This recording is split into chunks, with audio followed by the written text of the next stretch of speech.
Hi, ಎಲ್ಲರಿಗೂ ನಮಸ್ಕಾರ. Welcome to Veena vibes. ಈ ವಿಡಿಯೋ ಏನಪ್ಪ ಅಂತಂದರೆ special gift from special person. ಆ ಗಿಫ್ಟ್ ಏನು ಅಂತ ನೀವು ಈ ವಿಡಿಯೋದಲ್ಲಿ ನೋಡ್ತೀರಾ.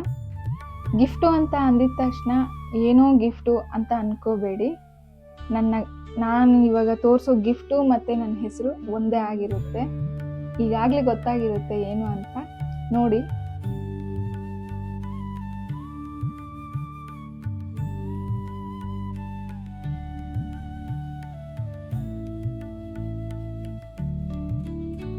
ಈಗಾಗಲೇ ನಿಮಗೆ ಡೌಟ್ ಬಂದಿರಬಹುದು, ಗೆಸ್ ಮಾಡಿರಬಹುದು ಅಂತ ಅಂದ್ಕೊಳ್ತೀನಿ. ನನ್ನ ಹೆಸರು ಗೊತ್ತಿರೋರಿಗೆ ಈಸಿಯಾಗಿ ಇದನ್ನು ಫೈಂಡ್ ಔಟ್ ಮಾಡಿಬಿಡಬಹುದು. ಐ ಥಿಂಕ್ ನೀವೆಲ್ಲ ಬ್ರಿಲಿಯಂಟ್ಸ್ ಅಂತಲೇ ಅಂದ್ಕೊಳ್ತಾ ಇದ್ದೀನಿ, ಗೆಸ್ ಮಾಡಿದ್ದೀರಾ ಅಂತಲೂ ಅಂದ್ಕೊಳ್ತಾ ಇದ್ದೀನಿ. ಎಸ್, ಯಾರೆಲ್ಲ ಗೆಸ್ ಮಾಡಿದ್ದೀರೋ ಅವರೆಲ್ಲ ಕರೆಕ್ಟಾಗಿ ಗೆಸ್ ಮಾಡಿದ್ದೀರಾ. This is Veena. ಹೇಳಿದ್ನಲ್ಲ, ನನ್ನ ನೇಮು ಮತ್ತು ಗಿಫ್ಟು ಒಂದೇ ಆಗಿರುತ್ತೆ ಅಂತ ಹೇಳಿ.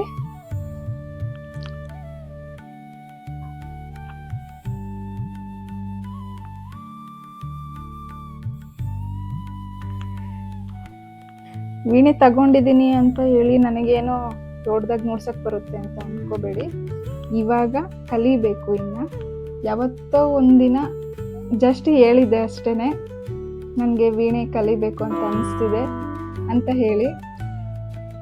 ಇದೇ ಸರಿಯಾದ ಟೈಮು ಅಂತ ಹೇಳಿ ನನ್ನ ಬರ್ತ್ಡೇಗೆ ಇದನ್ನು ಪ್ರೀ ಬರ್ತ್ಡೇ ಗಿಫ್ಟ್ ಆಗಿ ಪ್ರೆಸೆಂಟ್ ಮಾಡಿದ್ದಾರೆ.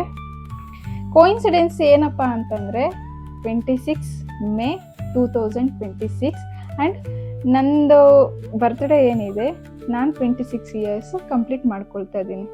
ಈ ಥರ ಕೋಇನ್ಸಿಡೆನ್ಸ್ ಡೇಟಲ್ಲಿ ಹೋಗಿ ನಾನು ತೊಗೊಂಬಂದಿದ್ದೀನಿ. ನನಗಂತೂ ತುಂಬಾ ಖುಷಿ ಆಗ್ತಿದೆ. ಇದು ಸರಸ್ವತಿ ವೀಣೆ. ಹೇಗಿದೆ ಅಂತೇಳಿ ಕಮೆಂಟ್ ಸೆಕ್ಷನಲ್ಲಿ ಕಮೆಂಟ್ ಮಾಡಿ. ಇದನ್ನು ತರಬೇಕಾದ್ರೆ ದೊಡ್ಡ ಸಾಹಸನೇ ಮಾಡಬೇಕಾಗಿ ಬಂತು. ನಾನು ಅಂದರೆ ಈ ಥರ ವೀಣೆ ಕೊಡಿಸ್ತಿದ್ದೀನಿ ಅಂತ ಹೇಳಿದಾಗ ಓಕೆ, ಆರಾಮಾಗಿ ಹೋಗಿ ತೊಗೊಂಬರ್ಬೋದು ಅಂದ್ಕೊಂಡು ಹೋದ್ವಿ. ಓನ್ ವೆಹಿಕಲಲ್ಲಿ ಏನಲ್ಲ, ಬಸ್ಸಲ್ಲಿ ಹೋಗಿದ್ದು ನಾವು. ಅಂದರೆ ನನಗೆ ಹೋಗುವಾಗಂತೂ ಮೈಂಡಲ್ಲಿ ಏನು ರನ್ ಆಗ್ತಿತ್ತು ಅಂತಂದರೆ, ಹೇಗಿರುತ್ತೆ ವೀಣಾ ಅಂದರೆ ನಾನು ಸೆಲೆಕ್ಷನ್ ಮಾಡುವಾಗ ನನಗೆ ಗೊತ್ತಿಲ್ಲ ಯಾವ ಥರ ವೀಣೆ. ನಾನು ಫಸ್ಟ್ ಟೈಮ್ ವೀಣೆನ ಅಂದರೆ ರಿಯಲ್ ನುಡಿಸುವಂಥ ವೀಣೆನ ನಾನು ರಿಯಲ್ಲಾಗಿ ಎಕ್ಸ್ಪೀರಿಯೆನ್ಸ್ ಮಾಡಿದ್ದು ಫಸ್ಟ್ ಈ ವೀಣೆನೇ.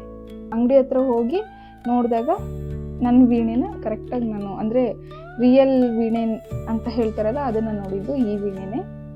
ಅದುವರೆಗೂ ನನಗೆ ವೀಣೆ ಬಗ್ಗೆ ಹಾಗೆ ವೀಣಾ ಅನ್ನೋ ಇನ್ಸ್ಟ್ರೂಮೆಂಟು ನಾನು ವೀಡಿಯೋಸಲ್ಲಿ ಫೋಟೋಸಲ್ಲಿ ಆಬ್ವಿಯಸ್ಲಿ ನೋಡೇ ಇದ್ದೀನಿ, ಬಟ್ ರಿಯಲ್ ಎಕ್ಸ್ಪೀರಿಯೆನ್ಸ್ ಬಂದು ಇದೆ ಫಸ್ಟ್ ಟೈಮು. ಅಂದರೆ ಯಾವ ಥರ ಇರುತ್ತೆ, ಯಾವ ಕಲರ್ ಹೇಳಿದ್ದಾನೆ, ಯಾವ ಥರ ಡಿಸೈನ್ ಮಾಡಿಸಿದ್ದಾರೆ, ನನಗೆ ಅದೊಂದು ಮೈಂಡಲ್ಲಿ ಇತ್ತಲ್ವಾ ಎಕ್ಸೈಟ್ಮೆಂಟು. ಹೇಗಿರುತ್ತೆ ಅಂಗಡಿ, ಹೇಗಿರುತ್ತೆ ಅದು ಅಂಗಡಿ ಬಂದು 70 ವರ್ಷದಿಂದ ರನ್ ಮಾಡ್ತಿದ್ದಾರಂತೆ. ಸೊ ಹೇಗಿರುತ್ತೆ, ಚೆನ್ನಾಗಿರೋದು ಕೊಡ್ತಾರಾ ಇಲ್ವಾ, ಈ ಥರ ಇತ್ತು. ಹೋಗಿ ವೀಣೆ ನೋಡಿ ಪೇಮೆಂಟ್ ಎಲ್ಲ ಮಾಡಿ ಅದಾದಮೇಲೆ ಇನ್ನೇನು ವೀಣೆನ ಎತ್ಕೊಂಬರ್ಬೇಕು ಅಂದರೆ ರಿಟರ್ನ್ ತೊಗೊಂಬರ್ಬೇಕು ಅನ್ನೋ ಟೈಮಲ್ಲಿ ಅವ್ರು ಹೇಳಿದ್ದೇನು ಅಪ್ಪ ಅಂತಂದರೆ, ಇದನ್ನು ನಾವು ತೇವ ಮಾಡಬಾರ್ದಂತೆ. ಇದಿದೆಯಲ್ಲ, ಇದು ವ್ಯಾಕ್ಸಲ್ಲಿ ಮಾಡಿದಾರಂತೆ. ಇದು ಕಾಣ್ತಿದೆಯಲ್ಲ, ಇದು ವ್ಯಾಕ್ಸಲ್ಲಿ ಮಾಡಿದಾರಂತೆ. ಸೊ ಇದು ಹೈ ಟೆಂಪ್ರೇಚರಲ್ಲಿ ಇಡಬಾರ್ದು, ಹಾಗಂತ ಹೇಳಿ ತೇವನೂ ಮಾಡಬಾರ್ದು. ಅಂದರೆ ಇದೇನಾದರೂ ಕರಗೋದ್ರೆ ವೀಣೆ ಡ್ಯಾಮೇಜ್ ಆಗುತ್ತೆ, ಅದು ಪ್ರಾಬ್ಲಮ್ ಇದೆ ಇದು. ಮತ್ತು ಸ್ಟ್ರಿಂಗ್ಸ್ ಟೈಟ್ ಏನಾದರೂ ಮಾಡೋಕ್ಕೋದ್ರೆ ಪಟ್ಟಂತ ಕಟ್ ಆಗಿಬಿಡುತ್ತಂತೆ ಸ್ಟ್ರಿಂಗ್ಸ್. ಅದಕ್ಕೆ ಏನು ಹೇಳಿದ್ರು ಅಂದರೆ, ಗೊತ್ತಲ್ವಾ ಆಬ್ವಿಯಸ್ಲಿ ನಾವು ಬೆಂಗಳೂರಿಗೆ ಹೋಗಿ ತೊಗೊಂಬಂದಿದ್ದು. ಬೆಂಗಳೂರಲ್ಲಿ ಮಳೆ ಆಗ್ತಿದೆ. ಸೊ ಮಳೆಗೆ ಎಲ್ಲಿ ಸಿಕ್ಕಾಕ್ಕೊಳ್ತೀವೋ, ಇದೆಲ್ಲಿ ತೇವ ಆಗಿ ಡ್ಯಾಮೇಜ್ ಆಗುತ್ತೋ ಅನ್ನೋದೇ ಮೈಂಡಲ್ಲಿ ರನ್ ಆಗ್ತಿದೆ. ಟೆನ್ಷನ್ನು ಪ್ಲಸ್ ಭಯ ಎರಡೂ ಆಗ್ತಿತ್ತು ತರಬೇಕಾದ್ರೆ. ನನ್ನ ಅದೃಷ್ಟ ಏನಪ್ಪ ಅಂತಂದರೆ ರ್ಯಾಪಿಡೋ ಮಾಡಿಕೊಂಡು ಮೆಜೆಸ್ಟಿಕ್ಕಿಗೆ ಬಂದ್ವಿ. ಆಟೋನಲ್ಲಿ ಒಂದು ಸ್ವಲ್ಪ ಈ ಕಡೆನೂ ಅಂದರೆ ಎರಡೂ ಸೈಡೂ ಒಂದು ಸ್ವಲ್ಪ ಹೊರಗಡೆಗಿದ್ದಾವೆ. ನನಗೆ ಎಲ್ಲಿ ಡ್ಯಾಮೇಜ್ ಆಗಿಬಿಡುತ್ತೋ ಅನ್ನೋದೇ ನನಗೆ ಮೈಂಡಲ್ಲಿ ಓಡ್ತಾ ಇತ್ತು. ವೀಣೆ ಕೊಡಿಸಿದವರು ಮತ್ತು ನಾನು ಇಬ್ಬರು ಹೋಗಿದ್ದು ವೀಣೆ ತರೋದಕ್ಕೆ.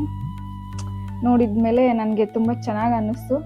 ಅದಾದಮೇಲೆ ಆಟೋಗೆ ಬಂದ್ವಿ, ಮಳೆ ಶುರುವಾಯಿತು, ಹನಿಗಳು ಬೀಳ್ತಿದ್ದಾವೆ. ಮತ್ತು ಶಿವಯ್ಯನ ಬೇಡ್ಕೊಂಡೆ. ಒಂದು 5 ನಿಮಿಷ ಅಂದರೆ ಬಸ್ ಏನಿದೆ ಕೋಲಾರ ಬಸ್ ಸ್ಟ್ಯಾಂಡು, ಆ ಬಸ್ ಸ್ಟಾಪ್ ಒಳಗಡೆ ಹೋಗೋ ತನಕನೂ ನನಗೆ ಈ ವೀಣೆ ಸೇಫಾಗಿ ಬಂದರೆ ಸಾಕು. ನಮಗೇನಾದರೂ ಪರವಾಗಿಲ್ಲ, ವೀಣೆ ಸೇಫಾಗಿ ಬಂದರೆ ಸಾಕು. ಹೋಗೋ ತನಕನಾದರೂ ಮಳೆ ಸ್ವಲ್ಪ ಹನಿಗಳು ಬೀಳದೇ ಇರಲಿ ಅಂತೇಳ್ಬಿಟ್ಟು ನಾನು ಕೋರ್ಕೊಂಡೆ ಮನಸ್ಸಲ್ಲಿ. ಬಟ್ ನನ್ನ ಅದೃಷ್ಟ ಅಂತಲೇ ಹೇಳ್ಬೇಕು. ನಾವು ಬಸ್ ಸ್ಟ್ಯಾಂಡ್ ಒಳಗಡೆ ಎಂಟ್ರಾದ್ವಿ, ಜೋರು ಮಳೆ 7 o'clock ಅಪ್ರಾಕ್ಸ್ 8:45 ಮಳೆ ಬಿದ್ದಿದೆ. ಅದಾದಮೇಲೆ ಅಲ್ಲಿ ಬಸ್ಸು ಇಲ್ಲ, ಕೋಲಾರ ಬಸ್ಸು ಯಾವುದೋ ಒಂದು ಬಸ್ ನಿಂತಿತ್ತು, ರಶ್ ಇತ್ತು ಅಂತೇಳಿ ನಾನು ಹೋಗಲಿಲ್ಲ. ಸರಿ ಆಯಿತು, ಮಳೆ ನಿಂತ ಮೇಲೇ ಹೋಗಬೇಕು ಅಂತೇಳ್ಬಿಟ್ಟು ಬಸ್ ಬರೋ ತನಕ ವೆಯ್ಟ್ ಮಾಡಿ, ಬಸ್ಸು ಮತ್ತೆ ಇನ್ನೂ ಒಂದು ಬಂತು ಕೋಲಾರ ಬಸ್ಸು, ಅದು ರಶ್ ಆಗೋಯ್ತು. ಬೇಡ ಹತ್ತೋದು, ಸ್ವಲ್ಪ ಡ್ಯಾಮೇಜ್ ಆದ್ರೂ ಮತ್ತೆ ನಾವು ಇದಕ್ಕೆ ರಿಪೇರ್ ಮಾಡಿಸೋದಕ್ಕೆ ಮತ್ತೆ ತಗೊಂಡೋಗ್ಬೇಕು. ಇದನ್ನ ಏನೇ ಮಾಡಿ ಜಾಗ್ರತೆ ಸೇಫಾಗಿ ತಗೊಬರ್ಬೇಕು ಮನೆಗೆ ಅಂತ ಹೇಳಿ ರಶ್ ಇರೋ ಬಸ್ಸಿಗೆ ಹೋಗೋದೇ ಬೇಡ, ಎಷ್ಟು ಲೇಟ್ ಆದರೂ ಪರವಾಗಿಲ್ಲ ಅಂತ ಹೇಳಿ ಅಲ್ಲೇ ವೆಯ್ಟ್ ಮಾಡಿ 8:45 9 o'clock ಆಯಿತು. ಒಂದು ಬಸ್ ಬಂತು, ಸ್ವಲ್ಪ ಖಾಲಿ ಅನ್ನಿಸ್ತು. ಫ್ರಂಟ್ ಸೀಟ್ ಇದೆಯಲ್ಲ, ಡ್ರೈವರ್ ಸೀಟ್ ಏನಿರುತ್ತೆ ಅದ್ರ ಹಿಂದೆ ಸೀಟ್ ಇರುತ್ತಲ್ವ, ಆ ಸೀಟ್ ಸಿಗೋ ಥರ ಪ್ಲ್ಯಾನ್ ಮಾಡ್ಕೊಂಡ್ವಿ. ಇನ್ನು ಬಸ್ಸಲ್ಲಿ ತರೋದಕ್ಕೂ ನಾರ್ಮಲ್ 3 seats ಮಧ್ಯದಲ್ಲಿ ಇರ್ತಾವಲ್ಲ, ಆ ಸೀಟ್ಸಲ್ಲಿ ಇಟ್ಕೊಂಡು ಬರೋದಕ್ಕೂ ಆಗಲ್ಲ. ಯಾಕೆ ಅಂತಂದರೆ ನಾವು ಈ ಥರ ಲಾಸ್ಟ್ ಅಂದರೆ ವಿಂಡೋ ಸೈಡ್ಗೆ ಏನಿರುತ್ತೆ 3 seats ಹೇಳ್ತಾ ಇರೋದು, ವಿಂಡೋ ಸೈಡ್ಗೆ ಏನಿರುತ್ತೆ ಇದನ್ನ ಇಟ್ಕೊಂಡ್ರು, ವಿಂಡೋ ಸೈಡ್ಗೆ ಇದನ್ನಿಟ್ಟು ಈ ಕಡೆಗೆ ಜನ ಏನು ಓಡಾಡ್ತಾರೆ ಬಸ್ಸಲ್ಲಿ, ಆ ಸೀಟ್ ದಾಟಿ ಜನ ಓಡಾಡೋ ಕಡೆಗೆ ಇದು ಬರುತ್ತೆ. ಅವಾಗ ಏನಾಗುತ್ತೆ, ಇದು ಟಚ್ ಮಾಡ್ಕೊಂಡು ಹೋಗ್ತಾ ಇರ್ತಾರೆ. ಅಕಸ್ಮಾತ್ ಒಂದು ಸ್ವಲ್ಪ ಫೋರ್ಸ್ಫುಲ್ಲಿ ಏನಾದರೂ ಟಚ್ ಮಾಡ್ಕೊಂಡು ಹೋದ್ರು ಅಂದರೆ ಇದು ತುಂಬ ಡೆಲಿಕೇಟ್ ಇದೆಯಲ್ಲ, ಮುರಿದೋಗುತ್ತೇನೋ ಅನ್ನೋ ಒಂದು ಭಯ ನನಗೆ. ಲಕ್ಕಿಲಿ ಹೇಳಬೇಕು ಅಂತಂದರೆ ಜನ ಕಡಿಮೆ ಇದ್ದರು, ಜನ ಎಲ್ಲ ಹತ್ತಿದಾದ್ಮೇಲೆ ನನ್ನ ಜೊತೆ ಬಂದಿದ್ದವರು ಹೋಗಿ ಸೀಟ್ ಇಟ್ಕೊಂಡಿದ್ರು. ವೀಣೆನ ನಿಧಾನಕ್ಕೆ ಜಾಗ್ರತೆಯಾಗಿ ತಗೊಂಡೋಗಿ ಮುಂದ್ಗಡೆ ಫ್ರಂಟ್ ಸೀಟಲ್ಲಿ ಕೂತ್ಕೊಂಡ್ವಿ. ಅಲ್ಲಿಗೂ ಫ್ರಂಟ್ ಸೀಟ್ ಒಳಗಡೆ ಫ್ರಂಟ್ ಸೀಟ್ ಏನಿದೆ ಮತ್ತು ಬೇರೆ ಸೀಟ್ಸ್ ಇರ್ತಾವಲ್ಲ, ಆ ಸೀಟ್ ಹತ್ರ ಕುತ್ಕೊಳ್ಳೋಕೆ ಬರೋರು ಅಷ್ಟೇ ಇದನ್ನು ಸ್ವಲ್ಪ ಟಚ್ ಮಾಡ್ಕೊಂಡು ಹೋಗ್ತಿದ್ರು. ನನಗಂತೂ ಏನಾಗುತ್ತೋ ಏನೋ ಅಂತಲೇ ಭಯ ಆಗ್ತಿತ್ತು. ಪ್ಲಸ್ ಡ್ರೈವರ್ ಇದ್ದಾರಲ್ವ, ಅವರು ಎಷ್ಟು ರ್ಯಾಶ್ ಡ್ರೈವಿಂಗ್ ಮಾಡಿದ್ರು ಅಂತಂದರೆ, ನಾನು ದಾರಿಯುದ್ದಕ್ಕೂ ಅವ್ರು ಬೈಕೊಂಡೇ ಬಂದೆ. ನಾನು ನಿಜವಾಗ್ಲೂ ಈ ಥರನ ಗಾಡಿ ಹೆಂಗಂತಂದರೆ ಹಿಂಗೆ ಹೋಗ್ತಿದೆ ಬಸ್ಸು, ನಿಜ. ಅದು ಬೇರೆ ಫ್ರಂಟಲ್ಲಿ ಕುತ್ಕೊಂಡಿದ್ದಕ್ಕೋ ಏನೋ ನನಗಂತೂ ಫುಲ್ ಭಯ ಆಗ್ತಾಯಿದೆ. ಸ್ವಲ್ಪ ಏನು ಆ ಬ್ಯಾಂಗ್ಳೂರು ಟ್ರಾಫಿಕಲ್ಲಿ ಹೆಂಗೆ ಓಡಿಸಿದಾನಂತಂದರೆ ಬಸ್ನ, ವೆಹಿಕಲ್ ಇನ್ನು ಸ್ವಲ್ಪ ದೂರ ಇದೆ, ಅಲ್ಲಿಗೆ ಹೋಗಿ ಬ್ರೇಕ್ ಹಾಕ್ತಾನೆ, ಹಿಂಗೆ ಬರ್ತೀವಿ ನಾವು. ಅಷ್ಟು ಭಯ ಆಗ್ತಾಯಿತ್ತು, ಎಲ್ಲಿ ವೀಣೆಗೆ ಏನಾದರೂ ಆಗುತ್ತೋ ಅಂತ ಹೇಳ್ಬಿಟ್ಟು. ಕರ್ಮ. ಸರಿ ಆಯಿತು, ಇಟ್ಕೊಂಡು ಬಂದ್ವಿ. ನನಗೆ ಕಾಲು ನೋವು ಕೂಡ ಬಂದಿತ್ತು ಬೆಳಗ್ಗೆ. ಒಂದೇ ಸೈಡ್ ಕೂತು ಅದು ಏನು ಅಂತಂದರೆ ಇನ್ನು ನಿಲ್ಸ್ಕೊಳ್ಳೋಕ್ಕೂ ಆಗೋದಿಲ್ಲ. ಹಾಗಂತೇಳ್ಬಿಟ್ಟು ನಾವು ಫ್ರೀಯಾಗಿ ಕೂತ್ಕೊಂಡು ಬಿಟ್ಬಿಡೋದಕ್ಕೂ ಆಗೋದಿಲ್ಲ, ಇಬ್ಬರು ಹಿಡ್ಕೊಂಡು ಬಂದ್ವಲ್ಲ. ಸೊ ಕೂತಿದ್ದ ಕಡೆನೇ ಅಲ್ಲಾಡದಂಗೆ ಕೂತ್ಕೊಂಡಿದ್ದಕ್ಕೆ ಕಾಲು ನೋವು ಕೂಡ ಬಂದಿತ್ತು. ಡ್ರೈವರ್ನಂತೂ ತುಂಬ ಬೈಕೊಂಡಿದ್ದೀನಿ ನಾನು ನಿಜವಾಗ್ಲೂ.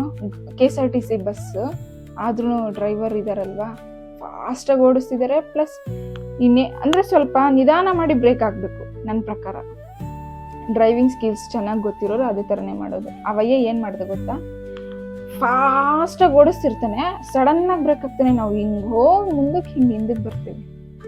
ವೀಣೆಗೆ ಏನಾಗುತ್ತೋ ಅನ್ನೋ ಒಂದು ಟೆನ್ಷನ್ನೇ ಇತ್ತು. ಸದ್ಯ ಏನೂ ಆಗಲಿಲ್ಲ, ಸೇಫಾಗಂತೂ ಮನೆಗೆ ಸೇರ್ಕೊಂಡ್ವಿ. ಅರೌಂಡು 12 o'clock ಆಯಿತು ಮನೆಗೆ ಬರೋಷ್ಟೊತ್ತಿಗೆ. ಮತ್ತು ಕೋಲಾರಿಗೆ ಬಂದಾದಮೇಲೆ ಮಳೆ ಬೀಳ್ತಾನೆ ಇತ್ತು. ಸ್ವಲ್ಪ ದಾರಿ ಮಧ್ಯದಲ್ಲಿ ಬರಬೇಕಂದ್ರೆ ಮಳೆ ಬೀಳ್ತಾನೆ ಇತ್ತು. ನನಗೇನು ಅನ್ನಿಸ್ತು, ಇವಾಗ ಕೋಲಾರಿಂದ ಮನೆಗೆ ಬರಬೇಕು ಅಂತಂದರೆ ನಾನು ಬೈಕಲ್ಲೇ ಬರಬೇಕು ಅಂತಂದರೆ ಇನ್ನು ಕೋಲಾರಲ್ಲಿ ಮಳೆ ಆಗ್ತಿದ್ರೆ ನಾನು ಹಿಂಗೆ ತರಲಿ, ಅದೊಂದು ಭಯ. ಲಕ್ಕಿಲಿ ಹೇಳ್ಬೇಕು ಅಂತಂದರೆ ಕೋಲಾರಲ್ಲಿ ಮಳೆ ಬೀಳ್ತಿಲ್ಲ ನಾವು ಬರೋ ಟೈಮ್ಗೆ. ಅದಕ್ಕೂ ಮುಂಚೆ ಮಳೆ ಬಿದ್ದು ನಿಂತೋಗ್ಬಿಟ್ಟಿದೆ, ನಾವು ಬರೋ ಟೈಮ್ ಮಳೆ ಬೀಳ್ತಿಲ್ಲ. ಥ್ಯಾಂಕ್ ಗಾಡ್ ಅಂತ ಅಂದ್ಕೊಂಡು ಆರಾಮಾಗಿ ಮನೆಗೆ ಸೇಫಾಗಿ ಸೇರಿಸಿದ್ದೀನಿ. ವೀಣೆ ನುಡಿಸೋದಕ್ಕೂ ಮುಂಚೆ ಪೂಜೆ ಮಾಡೋಣ. ಇದ್ರ ಜೊತೆಗೆ ಸ್ಟ್ರಿಂಗ್ಸು ಮತ್ತು ನೇಲ್ಸ್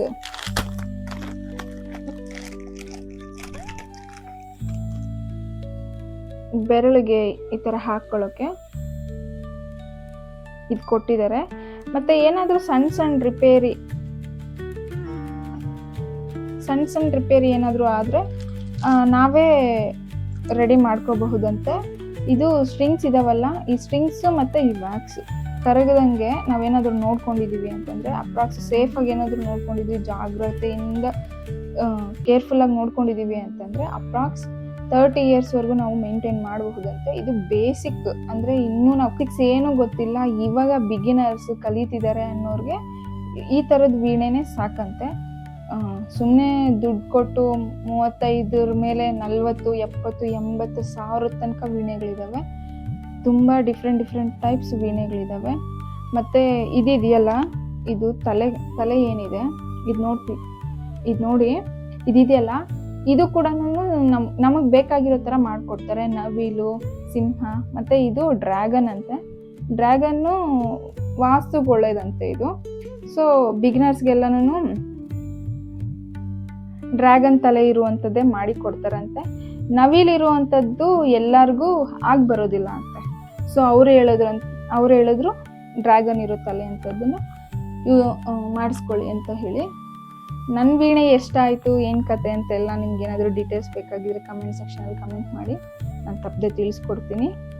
ಅದಾದಮೇಲೆ ಹೇಳಿದ್ನಲ್ಲ, ಇದ್ರ ಜೊತೆಗೆ ವೀಣೆ ಜೊತೆಗೆ ಇವು 2 ಪೇರ್ಸ್ ಆಫ್ ನೈಲ್ಸ್ ಕೊಟ್ಟಿದ್ದಾರೆ ಮತ್ತು ಸ್ಟ್ರಿಂಗ್ಸ್ ಕೊಟ್ಟಿದ್ದಾರೆ. ಇದು ಅಂದರೆ ಚಿಕ್ಕ ಇಶ್ಯೂ ಏನಾದರೂ ಬಂದರೆ ನಾವೇ ಸಾಲ್ವ್ ಮಾಡ್ಕೋಬಹುದಂತೆ. ಸ್ಟ್ರಿಂಗ್ಸ್ ಕೊಟ್ಟಿದ್ದಾರೆ. ಯಾವ ಥರ ಫಿಕ್ಸ್ ಮಾಡ್ಕೋಬೇಕು, ಯಾವ ಥರ ಫಿಕ್ಸ್ ಮಾಡಬೇಕು ಅನ್ನೋದನ್ನೆಲ್ಲನೂ ಅವರು ವಿಡಿಯೋ ಕಳಿಸ್ಕೊಡ್ತಾರಂತೆ ನಮಗೆ. ಅದರಲ್ಲಿ ನಾವು ನೋಡ್ಕೋಬೋದು. ಬಟ್ ಪದೇ ಇದೇನಾದರೂ ಡ್ಯಾಮೇಜ್ ಮಾಡಿಕೊಂಡು ನಾವು ತಗೊಂಡೋಗ್ಬೇಕು ಅಂದರೆ ಓನ್ ವೆಹಿಕಲ್ ಇರಲ್ವಲ್ಲ, ಕಷ್ಟ ಆಗುತ್ತೆ. ಓನ್ ವೆಹಿಕಲ್ ಇರೋರ್ಗಾದರೆ ಆರಾಮಾಗಿ ತಗೊಂಡೋಗಿ ಮಾಡಿಸ್ಕೊಂಬರ್ತಾರೆ. ಚಿಕ್ಕದಕ್ಕೆಲ್ಲ ನಾವು ಹೋಗ್ಬೇಕಂದ್ರೆ ಆಗಲ್ಲ. ಅವರೇ ಹೇಳಿದ್ರು ಚಿಕ್ಕದಕ್ಕೆಲ್ಲ ನೀವು ಬರೋಕ್ಕೇನು ಹೋಗಬೇಡಿ, ನಾನು ವಿಡಿಯೋ ಕಳಿಸ್ಕೊಡ್ತೀನಿ ಅಂತ ಹೇಳ್ಬಿಟ್ಟು. ಇನ್ನು ಏನಾದರೂ ಇದ್ರ ವೀಣೆ ಬಗ್ಗೆ ಏನಾದರೂ ಡೀಟೇಲ್ಸ್ ಬೇಕು ಅಂತಂದರೆ ಆ ಶಾಪ್ದು ನಾನು ಲಿಂಕ್ ಹಾಕ್ತೀನಿ, ನಾನು ನಿಮಗೆ ಡಿಸ್ಕ್ರಿಪ್ಷನಲ್ಲಿ ಕೊಡ್ತೀನಿ, ಚೆಕ್ ಮಾಡಿ. ಶಾಪ್ ಬಂದು 70 ಇಯರ್ಸಿಂದನೂ ರನ್ ಮಾಡ್ತಿದ್ದಾರೆ ಅವರು. ವೀಣೆನ ಅಂದರೆ ಓನಾಗಿ ಅವರೇ ರಿಪೇರಿ ಕೂಡ ಮಾಡ್ತಾರೆ, ಅದೇ ಅಂಗಡಿನಲ್ಲಿ ಮ್ಯಾನುಫ್ಯಾಕ್ಚರ್ ಕೂಡ ಮಾಡ್ತಿದ್ದಾರೆ. ಯೂಟ್ಯೂಬಲ್ಲಿ ನಾವು 12 ಇಯರ್ಸ್ ಬ್ಯಾಕ್ ವಿಡಿಯೋ ನೋಡಿ ನಾವು ಆ ಶಾಪ್ಗೆ ರೀಚ್ ಆಗಿದ್ದು. 3 to 4 ಶಾಪ್ಸಲ್ಲಿ ನಮ್ಮ ಫ್ರೆಂಡ್ ವಿಚಾರಿಸಿದ್ದಾರೆ. ಬಟ್ ಈ ಶಾಪ್ ಬಂದ್ಬಿಟ್ಟು ತುಂಬ ಇಯರ್ಸಿಂದ ಇದೆ ಆ್ಯಂಡ್ ಟ್ರಸ್ಟಬಲ್ ಶಾಪ್ ಅಂತ ಹೇಳಿ ನಾವು ಈ ಶಾಪ್ಗೆ ಭೇಟಿ ಕೊಟ್ಟಿದ್ದು. ತುಂಬ ಚೆನ್ನಾಗಿತ್ತು, ತುಂಬ ಚೆನ್ನಾಗಿ ರಿಸೀವ್ ಮಾಡಿಕೊಂಡ್ರು, ಹಾಗೆ ತುಂಬ ಚೆನ್ನಾಗಿ ಮಾತಾಡಿದ್ರು. ನಮಗೆ ಯಾವ ಥರ ಏನು ಪ್ರಾಬ್ಲಮ್ ಬರುತ್ತೆ ಏನು ಅಂತೇಳಿ ಡೀಟೇಲ್ಸಾಗಿ ಹೇಳಿಕೊಟ್ರು. ಬಿಗಿನರ್ಸ್ ಆದರೆ ಈ ಥರದನ್ನೇ ಯೂಸ್ ಮಾಡಿ ಅಂತ ಹೇಳ್ಬಿಟ್ಟು ಸ್ವಲ್ಪ ಏನು ಹೇಳ್ತಾರೆ ಸಲಹೆ ಕೂಡ ಕೊಟ್ಟರು ನಮಗೆ. ನನಗೆ ತುಂಬ ಇಷ್ಟ ಆಯಿತು, ತುಂಬ ಚೆನ್ನಾಗಿ ಮಾತಾಡಿದ್ರು. ಈಗ ಪೂಜೆ ಮಾಡೋಣ. ಫಸ್ಟ್ ಟೈಮ್ ನುಡ್ಸೋದಕ್ಕೂ ಮುಂಚೆ ನಾವು ಪೂಜೆ ಮಾಡಬೇಕಲ್ವ, ಪೂಜೆ ಮಾಡೋಣ. ಹಾಗೆ ಪ್ರೀ ಬರ್ತ್ಡೇ ಗಿಫ್ಟ್ ಅಂತ ಏನು ಕೊಟ್ಟಿದ್ದಾರೆ ಅವ್ರಿಗೆ ತುಂಬ ತುಂಬ ತುಂಬ ತುಂಬ ಥ್ಯಾಂಕ್ಸ್. ನನ್ನ ಡ್ರೀಮ್ಸಲ್ಲಿ ನನ್ನ ತಮ್ಮ ಚಪ್ಪಾಳೆ ಹೊಡಿತಾ ಇದ್ದಾನೆ ಫ್ರಂಟಲ್ಲಿ ಕೂತ್ಕೊಂಡು, ಕಾಯ್ತಿದ್ದಾನೆ ಅವನು ಯಾವಾಗ ನಾನು ಇದನ್ನು ಅನ್ಬಾಕ್ಸಿಂಗ್ ಮಾಡ್ತೀನಿ, ಯಾವಾಗ ತೋರಿಸ್ತೀನಿ ಅಂತ ಹೇಳ್ಬಿಟ್ಟು. ಬಂದಿದ ತಕ್ಷಣ ಹೇಳಿದೆ, ನನ್ನ ರೂಮ್ಗೆ ಅವ್ನು ಬಿಟ್ಟರೆ ಬೇರೆ ಯಾರೂ ಬರೋದಿಲ್ಲ. ಮಕ್ಕಳು ಗೊತ್ತಾಗೋದಿಲ್ವಲ್ಲ, ಏನೋ ಆಟ ಸಾಮಾನು ಥರ ಕಾಣಿಸ್ತಿದೆ, ಬಾರಿಸ್ಬಿಟ್ಟು ಹೊರ್ಟೋಗ್ಬಿಡೋಣ ಅನ್ನೋ ಥರ ಇರ್ತಾರೆ. ಅದಕ್ಕೆ ಅವ್ನು ಫಸ್ಟೇ ಹೇಳ್ಬಿಟ್ಟೆ, ರೇಟ್ ಅಂದರೆ ಕಾಸ್ಟ್ ತುಂಬ ಆಗಿದೆ, ಆಟ ಸಾಮಾನು ಅಂತೆಲ್ಲ ಯೂಸ್ ಮಾಡೋಕ್ಕೆ ಹೋಗ್ಬೇಡ, ಕಾಲು ಟಚ್ ಆಗಬಾರ್ದು, ದೇವ್ರಿಗೆ ಸಮಾನ ಈ ಥರ ಹೇಳಿ ಅವನಿಗೆ ಈ ಥರ ಸೇಫಾಗಿ ನೋಡ್ಕೋಬೇಕು. ಯಾರಾದರೂ ನನ್ನ ರೂಮ್ ಒಳಗಡೆ ಬರ್ತಿದ್ದಾರೆ ನಾನು ಇಲ್ದಿದ್ದ ಟೈಮಲ್ಲಿ ಅಂತಂದರೆ ನೀನು ನೋಡ್ಕೋಬೇಕು ವೀಣೆನ ಅಂತ ಕೂಡ ಹೇಳಿದ್ದೀನಿ. ಕಾಯ್ತಿದ್ದಾನೆ ಯಾವಾಗ ಅನ್ಬಾಕ್ಸ್ ಮಾಡ್ತೀನಿ, ಇದನ್ನು ನುಡ್ಸೋದಕ್ಕೂ ಕಾಯ್ತಿದ್ದಾನೆ ಅವನು. ನಾನು ಯಾವಾಗ ನುಡಿಸ್ತೀನಿ, ನೀನು ಕಲಿತೀಯೇನಕ್ಕ, ನಿನಗೆ ಗೊತ್ತೇನಕ್ಕ, ಎಷ್ಟೊಂದು ಡೌಟ್ಸ್ ಕೇಳ್ತಿದ್ದಾನೆ ಅಂದರೆ ಅವಾಗಿಂದ ತಲೆ ತಿಂತಿದ್ದಾನೆ ನನಗೆ. ಪೂಜೆ ಮಾಡಿದ್ದಾದಮೇಲೆ ಕೆಲವೊಂದು ಅಂದರೆ ನನಗೆ ವೀಣೆ ಬಗ್ಗೆ ನೋ ಐಡಿಯಾ ಅಂತ ಹೇಳೋದ್ಮೇಲೆ ನನಗೇನು ಗೊತ್ತಿಲ್ಲ. ಒಂದೆರಡು ವಿಡಿಯೋಸ್ ನೋಡಿದೆ ಯೂಟ್ಯೂಬಲ್ಲಿ. ಏನಿಲ್ಲ, ಸರಿಗಮ ಪದನಿಸ ಸನಿ ದಪ ಮಗರಿಸ, ಇದನ್ನು ಯಾವ ಥರ ನುಡಿಸ್ಬೇಕು ಅಂತ ಹೇಳಿ ನೋಡಿದೆ. ಅದನ್ನು ನುಡಿಸಿ ತೋರಿಸ್ತೀನಿ. ಪೂಜೆ ಆಗಲಿ, ಪೂಜೆ ಆದಮೇಲೆ ತೋರಿಸ್ತೀನಿ. ಈಗ ಪೂಜೆ ಮಾಡಿಬಿಡೋಣ.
ನನಗೆ ಯಾವ ಥರ ಹ್ಯಾಂಡಲ್ ಮಾಡಬೇಕಂತ ಕೂಡ ಐಡಿಯಾ ಇಲ್ಲ, ನೋಡೋಣ.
ಜಸ್ಟ್ ಈ ಸ್ಟ್ರಿಂಗ್ನ ಈ ಥರ ಪ್ಲೇ ಮಾಡ್ತೀವಲ್ಲ, ಇದು ಸಾ ಅಂತೆ. ಇದನ್ನೇ ಈ ಥರ ಸ್ಟ್ರಿಂಗ್ನ ಯಾವ ಥರ ಪ್ಲೇ ಮಾಡಬೇಕು ಅನ್ನೋದನ್ನೇ ನಾವು 15 ಮಿನಿಟ್ಸ್ ಪ್ರಾಕ್ಟೀಸ್ ಮಾಡಬೇಕಂತೆ. ವಿಡಿಯೋದಲ್ಲಿ ನೋಡಿ ನಾನು ಅಪ್ರಾಕ್ಸ್ 1 ಇಯರ್ ಆಗುತ್ತೆ ನಮಗೆ. ನಾರ್ಮಲ್ ಅಂದರೆ ಇದು ಚೆನ್ನಾಗಿ ಕೈ ಆಡಬೇಕು ವೀಣೆ ಮೇಲೆ ಅಂತಂದರೆ 1 ಇಯರ್ ತನಕ ನಮಗೆ ಪ್ರಾಕ್ಟೀಸ್ ಇರಬೇಕು ಅಂತೆ. ಇದು ಏನಿದೆ ಸರಿಗಮ ಪದನಿಸ, ಈ ಒಂದು ಸರಿಗಮ ಪದನಿಸನೇ ನಾವು approx 1 month 2 months 1 to 3 months ಇದನ್ನೇ ನಾವು ಕಲಿಬೇಕಾಗುತ್ತಂತೆ. ನೋಡೋಣ ನಾನು ಎಷ್ಟು ಬೇಗ ಕಲಿತೀನಿ ವೀಣೆ ಅಂತ ಹೇಳ್ಬಿಟ್ಟು ಟ್ರೈ ಮಾಡ್ತೀನಿ. ನಾನು ಇವಾಗ ನನಗೇನು ಆ್ಯಕ್ಚುಲಿ ಹೇಳಬೇಕು ಅಂದರೆ ನಾನೇನು ವರ್ಕ್ ಮಾಡ್ತಾ ಇಲ್ಲ, ಅದರಿಂದನೇ ನಾನು ವೀಣೆ ಗಿಫ್ಟ್ ಮಾಡ್ತೀನಿ ಅಂದಿದ ತಕ್ಷಣ ಒಪ್ಕೊಂಡಿದ್ದು ಕಲಿಬೇಕು ಅಂತ ಹೇಳಿ. ವೀಣೆನ ಕಲಿಬೇಕು ಅನ್ನೋದು ನನ್ನೊಂದು ಕನಸು ಕೂಡ. ಅದಕ್ಕೆ ನೋಡೋಣ ಇವಾಗ ಹೇಗೆ ಅಂದರೆ ನಾನು ಫಸ್ಟ್ ಟೈಮ್ ಅಲ್ವಾ ಪ್ಲೇ ಮಾಡ್ತಿರೋದು, ಹೇಗೆ ಪ್ಲೇ ಮಾಡ್ತೀನಿ ಅಂತ ನೋಡಿ.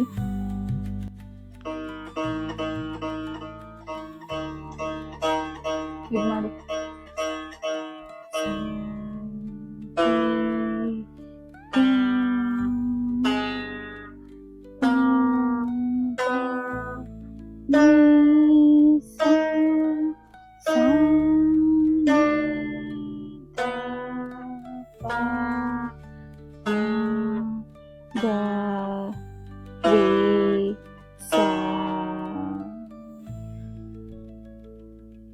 ಚೆನ್ನಾಗಿ ನುಡಿಸ್ದೆ ಅಂತಲೇ ಅಂದ್ಕೊಳ್ತಿದ್ದೀನಿ. ಚೆನ್ನಾಗಿ ನುಡಿಸ್ದೆ ಅಂತಲೇ ಅಂದ್ಕೊಳ್ತಾ ಇದ್ದೀನಿ. ನನಗೆ ವೀಣೆ ಅಂತ ಸಂಗೀತ ಅಂದ್ರೇ ರೆಸ್ಪೆಕ್ಟ್ ಇದೆ. ಬಟ್ ವೀಣೆ ಅಂದರೆ ಒಂದು ಸ್ವಲ್ಪ ಸ್ಪೆಷಲ್ ಅಟ್ರಾಕ್ಷನ್ ಅಂತ. ನನಗೊಂಚೂರು ಅಟ್ರಾಕ್ಷನ್ ಜಾಸ್ತಿ ವೀಣೆ ಅಂತಂದರೆ. ವೀಣೆ ನುಡಿಸುವಂಥದ್ದು ವೀಡಿಯೋಸ್ ಏನಾದರೂ ನಾನು ನೋಡ್ತಿರ್ಬೇಕಂದ್ರೆ ಯೂಟ್ಯೂಬಲ್ಲಿ, ಅಂದರೆ ನಾನು ಇನ್ಸ್ಟಾಗ್ರಾಮ್ ಯೂಸ್ ಮಾಡ್ತಿಲ್ಲ, ಯೂಟ್ಯೂಬಲ್ಲಿ ಏನಾದರೂ ಶಾರ್ಟ್ಸ್ ನೋಡ್ತಿರ್ಬೇಕಾದ್ರೆ ವೀಣೆ ನುಡಿಸೋದು ಅಂದರೆ ವೀಣೆ ಪ್ಲೇ ಮಾಡೋದು ಏನಾದರೂ ಸಮಥಿಂಗ್ ವೀಡಿಯೋಸ್ ಏನಾದರೂ ಬಂದರೆ ನಾನು ನೋಡ್ಕೊಂಡೇ ಇರ್ತೀನಿ. ಅಷ್ಟೇ ಇಷ್ಟ ನನಗೆ ವೀಣೆ ಅಂತಂದರೆ. ನನ್ನ ಇಷ್ಟದ ಪ್ರಕಾರನೇ ನನ್ನ ಬರ್ತ್ಡೇಗೆ ಪ್ರೀ ಬರ್ತ್ಡೇ ಗಿಫ್ಟ್ ಥರ ನನಗೆ ಗಿಫ್ಟ್ ಮಾಡಿದ್ದಕ್ಕೆ thank you so much to special person in my life. ಮತ್ತು ಇನ್ನೊಂದು ಹೇಳಬೇಕು, ನಾನು ಬಸ್ ಸ್ಟ್ಯಾಂಡಿಂದ ಅಂದರೆ ಬಸ್ಸಲ್ಲಿ ತೊಗೊಂಬಂದಿದ್ದು ಅಂತ ಹೇಳಿದ್ನಲ್ಲ, ಬಸ್ ಸ್ಟ್ಯಾಂಡಲ್ಲೂ ಅಷ್ಟೇ ನಾನು ವೀಣೆ ಬಾರಿಸ್ತೀನಿ ಅಂತ ಅಂದರೆ ವೀಣೆ ನುಡಿಸ್ತೀನಿ ಅಂತ ತಿಳ್ಕೊಂಡು ಒಂದು 3-4 ಜನ ಕೇಳಿದ್ರು, ವೀಣೆ ಏನಿದು, ವೀಣೆನಾ, ಎಷ್ಟಾಯಿತು, ಎಲ್ಲಿಂದ ತರ್ತಿದ್ದೀರಾ, ನೀವು ನುಡಿಸ್ತೀರಾ, ಮತ್ತು ಇಲ್ಲ ನಾನು ಇನ್ನೂ ಕಲ್ತಿಲ್ಲ ನುಡಿಸೋದು, ಕಲಿಬೇಕು, ಪ್ರಾಕ್ಟೀಸ್ ಮಾಡಬೇಕು, ಅದಕ್ಕೆ ತಗೊಂಡೋಗ್ತಿದ್ದೀನಿ ಅಂತ ಹೇಳಿದಾಗ, ಸರಸ್ವತಿ ಎಲ್ಲರಿಗೂ ಒಲಿಯೋದಿಲ್ಲ, ತುಂಬ ಚೆನ್ನಾಗಿ ಪ್ರಾಕ್ಟೀಸ್ ಮಾಡಿ, ಸಾಧನೆ ಮಾಡಿ ಇದರಲ್ಲಿ ಅಂತ ಹೇಳಿದ್ರು. ನನಗೊಂದು ಸ್ವಲ್ಪ ಮೋಟಿವೇಶನ್ ಅಂತ ಅನ್ನಿಸ್ತು. ಮತ್ತು ನಾವು ಹೇಳಿದ್ನಲ್ಲ 7 ಗಂಟೆಗೆ ಬಸ್ ಸ್ಟ್ಯಾಂಡ್ಗೆ ಹೋಗಿದ್ದು 8:45 ತನಕ ಮಳೆ ಬೀಳ್ತಾನೆ ಇತ್ತು ಅಂತೇಳಿ ನನಗೆ ತುಂಬ ಹೊಟ್ಟೆ ಹಸಿತಾ ಇತ್ತು. ಹೋಟ್ಲ್ ಹತ್ರ ಹೋಗೋಣ ಅಂತೇಳಿ, ಅಂದರೆ ವೀಣೆ ಇಟ್ಕೊಂಡಿದ್ದೀವಲ್ಲ, ಯಾವ ಥರ ಹೋಟ್ಲ್ ಹತ್ರ ಇಟ್ಕೊಂಡು ನಾವು ಅಂದರೆ ಕೋಲಾರ ಬಸ್ ಸ್ಟಾಪು, ಬ್ಯಾಂಗ್ಳೂರು ಮೆಜೆಸ್ಟಿಕಲ್ಲಿ ಕೋಲಾರ ಬಸ್ ಸ್ಟಾಪ್ ಇದೆಯಲ್ಲ, ಅಲ್ಲಿ ಹೇಳ್ತಿದ್ದೀನಿ ನಾನು ಇದು ಆಗಿದ್ದು. ಅಲ್ಲಿ ಹೋಟೆಲ್ ಒಂದಿತ್ತು, ಅಲ್ಲೋಗಿ ಫುಲ್ ರಶ್ ಇದೆ, ಮಳೆ ಬೀಳ್ತಿದೆಯಲ್ಲ, ಸೊ ಬಸ್ ಸ್ಟಾಪಲ್ಲಿ ಎಲ್ಲರೂ ಒಳಗಡೆ ಅಂದರೆ ಬಸ್ ಸ್ಟಾಪ್ ಒಳಗಡೆನೇ ಇದ್ದಾರೆ, ಯಾರೂ ಆಚೆ ಓಡಾಡೋಕ್ಕೆ ಆಗ್ತಿಲ್ಲ ಮಳೆ ಬೀಳ್ತಿರೋದ್ರಿಂದ. ಹೋಟ್ಲ್ ಹತ್ರ ಹೋದರೆ ಊಟ ತಿನ್ನಬೇಕು ಅಂತ ಹೇಳಿ ನನ್ನ ಕೈಯಲ್ಲಿ ಹಿಡ್ಕೊಂಡಿರೋದನ್ನ ನೋಡಿ ಒಂದು ಅಂಕಲ್ ಒಂದು ಆಂಟಿ ಅವರು ಎಲ್ಲೋ ಆಂಧ್ರ ಸೈಡ್ ಹೋಗ್ತಿರೋ ಬಸ್ ಸ್ಟಾಪಲ್ಲಿ ಕೂತಿರೋರು ನನಗೆ ಸೀಟ್ ಬಿಟ್ಕೊಟ್ಟು ವೀಣೆ ಕುತ್ಕೊಳ್ಳಿ, ವೀಣೆ ನೀಡಿ ಅಂತ ಹೇಳಿ, ತೂಕ ಇರುತ್ತೇನೋ ಅಂತೇಳಿ, ಭಾರ ಇದೆಯಾ ತುಂಬ ಅಂತ ಕೇಳಿದ್ರು. ಇಲ್ಲ ಅಂಕಲ್ ಅಂತ ಹೇಳಿದ್ರೆ, ನೀವು ನುಡಿಸ್ತೀರಾ ಅಂತ ಕೇಳಿದ್ರು. ಮತ್ತು ಅದಾದಮೇಲೆ ಊಟ ಪ್ಲೇಟ್ ಇದು ನನ್ನ ಫ್ರೆಂಡ್ ನನ್ನ ಜೊತೆ ಗಿಫ್ಟ್ ಅಂದರೆ ವೀಣೆ ಕೊಡ್ಸೋಕೆ ಬಂದಿದ್ರಲ್ಲ, ಅವ್ರನ್ನ ಹಿಡ್ಕೊಂಡು ಕುತ್ಕೊಳ್ಳೋಕೆ ಹೇಳಿದೆ. ಅವರು ಹಿಡ್ಕೊಂಡು ಕುತ್ಕೊಂಡಿದ್ರು. ನಾನು ಊಟ ನಿಂತ್ಕೊಂಡು ಮಾಡ್ತಿದ್ದಕ್ಕೆ ಇನ್ನೊಬ್ರು ಕುತ್ಕೊಂಡಿರೋ ಪ್ಲೇಸ್ನ ನನಗೆ ಬಿಟ್ಕೊಟ್ರು. ಕುತ್ಕೊಳ್ತೀನಿ ಸೀಸ್ ಅಂತ ಹೇಳಿ ನನಗೆ ಪ್ಲೇಸ್ ಬಿಟ್ಕೊಟ್ರು. ನನಗೊಂದು ಸ್ವಲ್ಪ ಪ್ರೌಡ್ ಫೀಲ್ ಆಯಿತು. ಅಂದರೆ ಜಸ್ಟ್ ನಾನು ವೀಣೆನ ಹಿಡ್ಕೊಂಡು ಅಂದರೆ ತಗೊಂಡು ಬರೋದಕ್ಕೋಸ್ಕರ ಹಿಡ್ಕೊಂಡು ಬರ್ತಿರೋದಕ್ಕೆ ನನಗೆ ಇಷ್ಟೊಂದು ರೆಸ್ಪೆಕ್ಟ್ ಕೊಡ್ತಿದ್ದಾರೆ. ಥಿಂಕ್ ಮಾಡಿ, ಸಂಗೀತ ಕಲಿತಿರೋರಿಗೆ ಇನ್ಯಾವ ರೀತಿ ರೆಸ್ಪೆಕ್ಟ್ ಇರುತ್ತೆ ಅಂತ ಹೇಳ್ಬಿಟ್ಟು ನನಗಂತೂ ತುಂಬ ಖುಷಿ ಆಯಿತು. ಹೇಳ್ತಿದ್ದೀನಲ್ಲ, ವೀಣೆ ಈ ವಿದ್ಯೆನೇ ಅಂದರೆ ಸರಸ್ವತಿ ಎಲ್ಲರಿಗೂ ಒಲಿಯೋದಿಲ್ಲ ಅಂತಾರಲ್ವ. ಸೊ ನನಗೆ ಒಲಿಬೇಕು, ನನಗೆ ಈ ವಿದ್ಯೆ ಪ್ರಾಪ್ತಿ ಆಗಬೇಕು ಅಂತ ನಿಮ್ಮೆಲ್ಲರ ಆಶೀರ್ವಾದ ಇರಲಿ ಅಂತ ಬಯಸ್ತಾ ಇದ್ದೀನಿ. ಈ ವಿಡಿಯೋ ನಿಮ್ಗೆ ಇಷ್ಟ ಆಗಿದೆ ಅಂತಲೇ ತಿಳ್ಕೊತಾ ಇದ್ದೀನಿ. ನಮ್ಮ ಚಾನೆಲಲ್ಲಿ ವಿಡಿಯೋಸ್ ಹೊಸದಾಗಿ ನೋಡ್ತಿರೋರು ನಮ್ಮ ಚಾನೆಲ್ನ ಸಬ್ಸ್ಕ್ರೈಬ್ ಮಾಡ್ಕೊಳ್ಳಿ. ಹಾಗೆ ಈ ವಿಡಿಯೋ ಇಷ್ಟ ಆಗಿದ್ದರೆ ಲೈಕ್ ಮಾಡಿ, ಶೇರ್ ಮಾಡಿ. ತಪ್ಪದೆ ಈ ವಿಡಿಯೋ ನಿಮ್ಗೆ ಹೇಗೆ ಅನ್ನಿಸ್ತು ಅಂತ ಹೇಳಿ ಕಮೆಂಟ್ ಮಾಡಿ. Thank you for watching.